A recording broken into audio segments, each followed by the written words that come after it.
you guys, welcome back. So this week we are looking at the budget portion of the bullet journal and the first paycheck of March. So I'm just writing in the amount of money that I have to work with for this paycheck, and I've written separately the 2 paychecks that we received and anything remaining from February. So we have $18.76 and some change to work with.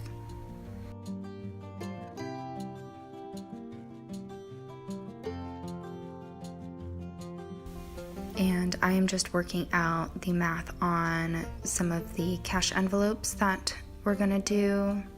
So for groceries and USAA, just because the credit card did get a little high in February because of Valentine's Day, and we spent a little bit more than we planned on, but not so much so that we're not going to be able to pay it off. So I'm prioritizing my cash envelopes and making sure I have enough for a couple of things, and then I'm checking right now on how much is currently on the credit card so that I see how much we need to pay off of it.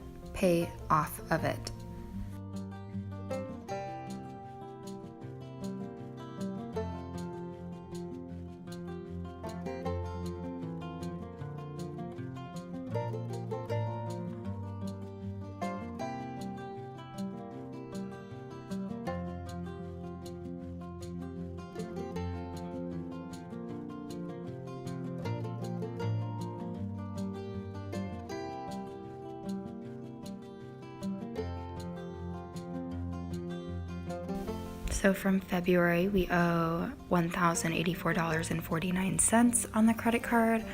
So we're going to pay all of that off, and then whatever is left over will be used for the cash envelopes. So leftover will be $337.42. And I'm just going to write in everything in pen that is finalized.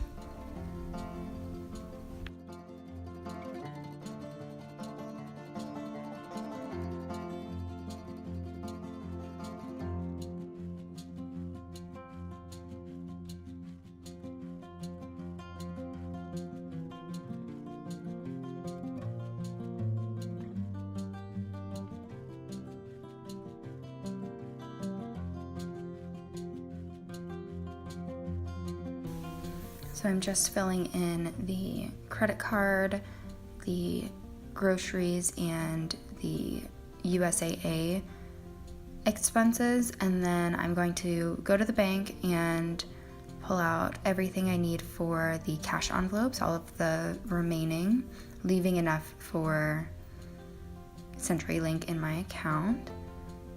Oops, sorry about that.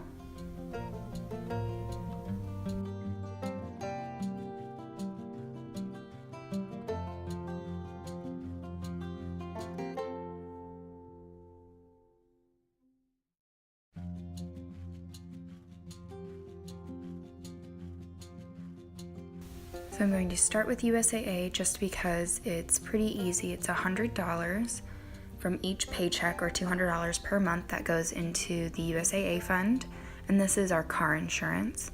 So I'm just going to write on the little piece of paper inside of my cash envelope how much I'm adding to the fund and slipping that right in there, and then I will write it in the bullet journal as well.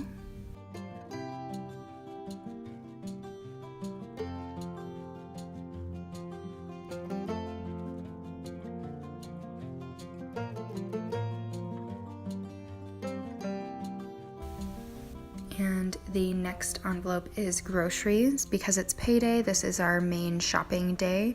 So I needed to make sure I have everything in here so that I can do my grocery shopping later, and I'm adding $300 to groceries, and this will be the grocery fund for the entire month of March. So even if I don't spend everything today, I'll have money left over to buy things later in the month.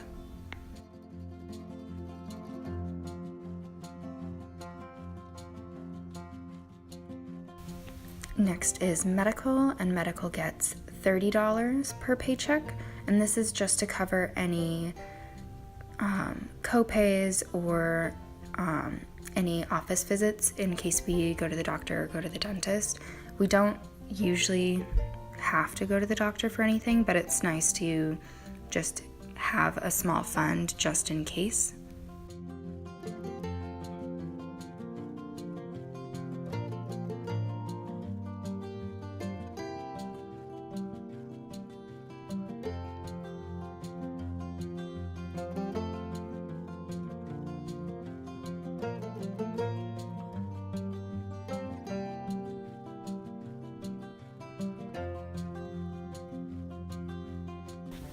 Next is my gas fund. I try to pay cash for my gas now just because it's easier to keep track of, I think, than using my card.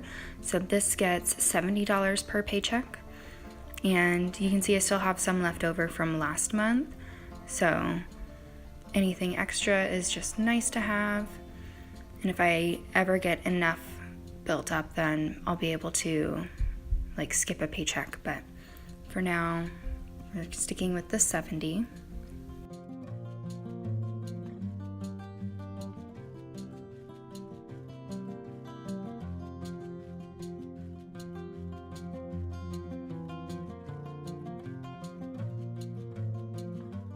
And then next is clothes and personal.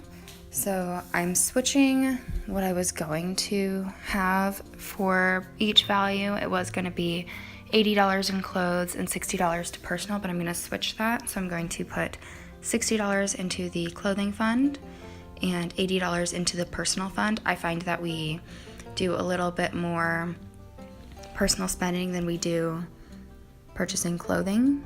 So I want us to have enough funds to be able to go out and do something fun as opposed to go out and buy clothing.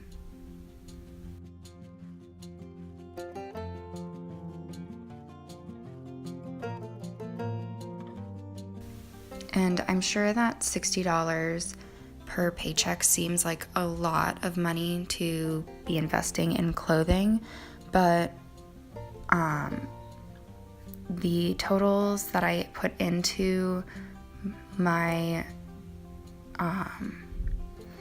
envelopes are based off of recommended budgeting percentages. So there is a method to the madness of why I chose the amounts that I chose, but I'm just erasing and cleaning up in the bullet journal so that everything looks nice and finishing writing things in. And because we had so much to pay on the credit card, we are not adding anything into our savings account this paycheck, so it'll have to wait until next paycheck, but we should still get our $500 for the month of March.